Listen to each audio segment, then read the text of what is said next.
नमस्कार। कभी सोचा है कि एक पता मतलब सिर्फ एक एड्रेस क्या हो सकता है? कभी कभी ये सिर्फ एक जगह नहीं होता बल्कि एक पूरी खोई हुई दुनिया की चाबी बन जाता है। आज हम मागा मिंको की एक ऐसी ही दिल को छू लेने वाली कहानी दी एड्रेस में उतरेंगे और देखेंगे कि जंग के बाद यादों का बोझ इंसान को कैसे बदल देता है। और ये कहानी ना हमें सीधे एक बहुत गहरे सवाल पर लाकर खड़ा कर देती है। एक ऐसा सवाल जो शायद हर उस इंसान के मन में उठता है जिसने कभी सब कुछ खो दिया हो।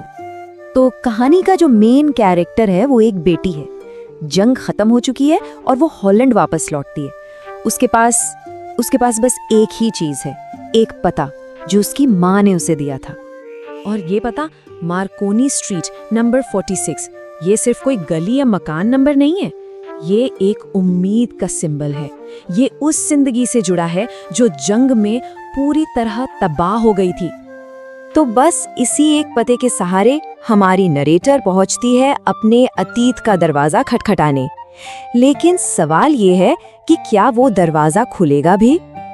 और जब दरवाजा खुलता है तो मिसेस डॉलिंग के मुंह से जो शब्द निकलते हैं ना, वो दिल दहला देते हैं। वो कहती हैं, मुझे लगा था कि कोई वापस नहीं आया। सोचिए, सिर्फ इस एक लाइन में जंग की सारी क्रूरता, सारी हकीकत और एक जिंदा इंसान को अपने सामने देखकर हुई हैरानी, सब कुछ छिपा है। ये पहली मुलाकात बहुत ज्यादा टेंशन से भरी होती है। हमारी नरेटर की नजर अपनी माँ के हरे बुने हुए कार्डिगन पर पड़ती है जो मिसेस डॉलिंग ने पहना हुआ है, और उसे यकीन हो जाता है कि वो बिल्कुल सही जगह पर है। लेकिन मिसेस डॉलिंग उसके मुंह पर दरवाजा बंद कर देती हैं और उस दरवाजे के साथ अतीत का दरवाजा भी बंद हो जाता है। अब इस इनकार के बाद नरेटर का दिमाग सीधा अतीत में चला जाता है। एक फ्लैशबैक शुरू होता है और उसे याद आने लगता है कि आखिर उसके परिवार का सारा कीमती सामान मार्कोनी स्ट्रीट पहुंचा कैसे था। और यहाँ हमें दो बिल्कुल अलग नजरिए देखने को मिलते हैं।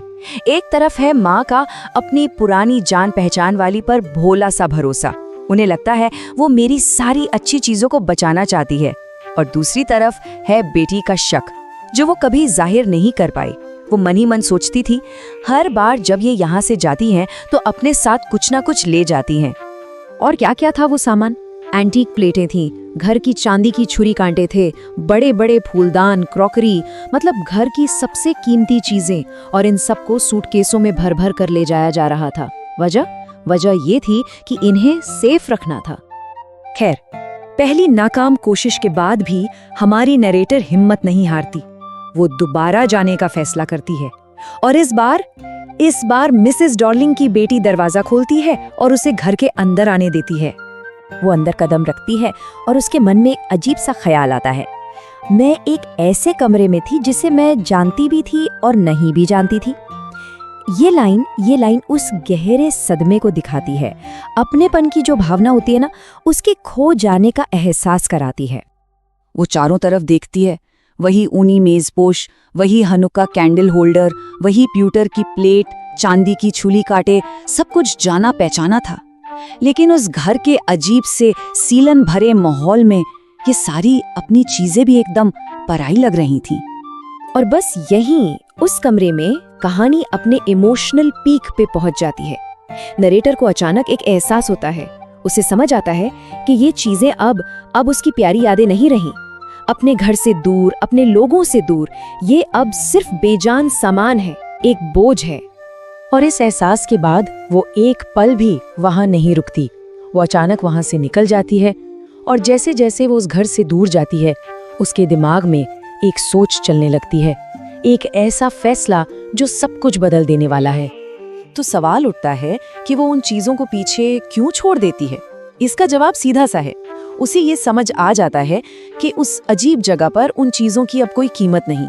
वो एक ऐसी जिंदगी और एक ऐसे रिश्ते से जुड़ी हैं जो अब है ही नहीं। इसलिए उस पते को भूल जाना ही जिंदगी में आगे बढ़ने का सही तरीका है। और कहानी की जो आखिरी लाइन है वो इस फैसले पर मुहर लगा देती है। वो सोचती है, जिन सभी चीजों को मुझे भूलना था उनमें से ये सबसे आसान होगा। मतलब वो अतीत के इस बोझिल हिस्से को पूरी तरह से पीछे छोड़ने के लिए तैयार है। तो आखिर में ये कहानी हमें एक बहुत गहरे सवाल के साथ छोड़ जाती है कि जिंदा रहने की, सर्वाइव करने की असली कीमत क्या है। जिंदगी में आगे बढ़ने के लिए हमें अपनी यादों का कितना हिस्सा पीछे छोड़ना पड़ता है।